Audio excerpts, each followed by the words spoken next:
साल 2024 शुरू हो चुका है और ये साल भारत के लिए बेहद खास होने वाला है क्योंकि इस साल लोकसभा के चुनाव होने हैं। प्रधानमंत्री नरेंद्र मोदी की अगुवाई वाली केंद्र सरकार का दूसरा कार्यकाल कुछ महीने में ही खत्म होने वाला है। हर बार नया साल शुरू होते ही बजट की सुगबुगाहट भी शुरू हो जाती है। साल के दूसरे महीने की पहली तारीख को यानी कि 1 फरवरी को आम बजट पेश होता है और चूंकि ये चुनावी साल है तो इस बार का बजट भी बेहद खास रहने वाला है। जब जब देश में चुनाव होते हैं तब तब वोट ऑन अकाउंट और अंतरिम बजट का नाम सुनाई देता है। सामान्य साल में हर साल फाइनेंस मिनिस्टर आम बजट पेश करता है।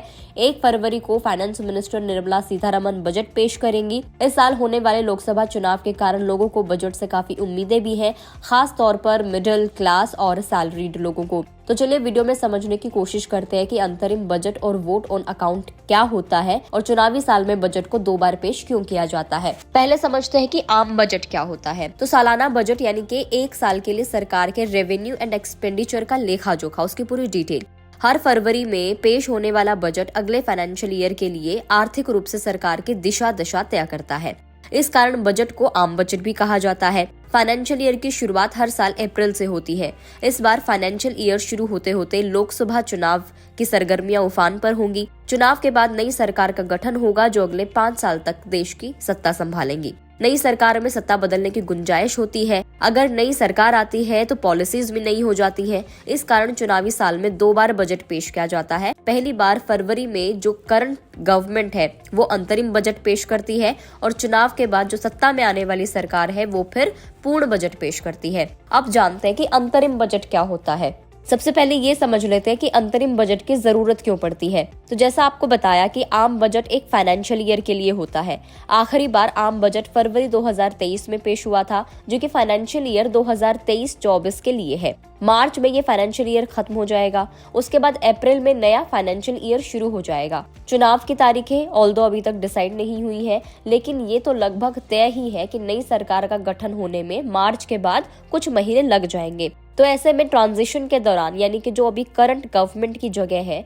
नई सरकार का गठन होने तक के अंतराल में देश का जो व्यवस्था है वो किस तरीके से चलना चाहिए, जो मैनेजमेंट है पूरा फाइनेंशियली वो किस तरीके से चलना चाहिए, एम्प्लॉयज की सैलरी के लिए फंड कहाँ से आएगा, चल रही जो प्रोजेक्ट्स हैं उनके लिए पैसे कहाँ से आएंगे। तो इन सारी प्रॉब्लम्स को दूर करने के लिए अंतरिम बजट पेश किया जाता है। अंतरिम बजट में होता क्या है, तो बजट की 2 ही बुनियाद होती है। एक होता है रेवेन्यू यानी कि सरकार का पैसा कहाँ से आया, एक होता है एक्सपेंडिचर, सरकार ने खर्च कैसे करना है। तो रेवेन्यू के मोर्चे पर खास अंतर नहीं पड़ता है। सरकार की कमाई के 2 ही मेन सोर्सेज होते हैं, एक होता है डायरेक्ट टैक्स और एक होता है इनडायरेक्ट टैक्स। मतलब कि आय के जरिए फिक्स ही रहते हैं। जो सरकार की इनकम है उसका जो सोर्स है वो फिक्स है, बशर्ते कि टैक्सेशन से जुड़े नियमों में बदलाव नहीं हो। लेकिन एक्सपेंडिचर के फ्रंट पर देखें तो सरकार को अलग अलग प्रोजेक्ट्स के लिए, अलग अलग पॉलिसीज के लिए फंड्स एलोकेट करना होता है और ये काम होता है बजट में। इस कारण अंतरिम बजट में सरकार नए फाइनेंशियल ईयर की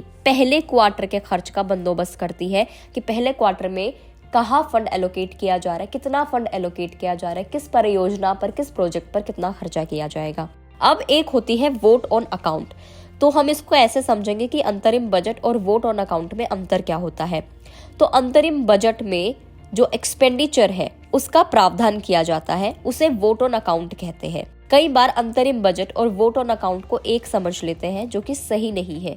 तो चलिए अब थोड़ा सा दोनों के बीच में डिफरेंशिएशन करते हैं, समझते हैं कि क्या अंतर है।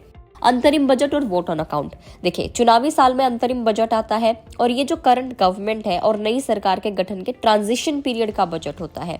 वोट ऑन अकाउंट अंतरिम बजट का ही एक हिस्सा होता है और इस ट्रांजिशन पीरियड के दौरान होने वाले एक्सपेंडिचर्स के लिए पैसों की व्यवस्था करना होता है। अंतरिम बजट में ट्रांजिशन पीरियड के लिए आय और व्यय दोनों का ब्यौरा होता है, यानी कि रेवेन्यू और एक्सपेंडिचर दोनों की डिटेल्स होती हैं। वोट ऑन अकाउंट बजट में सिर्फ ट्रांजिशन पीरियड के दौरान सरकार के आगे आने वाले जो एक्सपेंडिचर्स हैं, आगामी खर्चे हैं, उनका ब्यौरा होता है। अंतरिम बजट को पास करने के लिए पार्लियामेंट में बहस होती है, लेकिन वोट ऑन अकाउंट को बिना बहस के पास कर दिया जाता है। सरकार अंतरिम बजट में टैक्स से जुड़े बदलाव कर सकती है क्योंकि बजट में जो रेवेन्यू फ्रंट है उस पर भी काम होता है।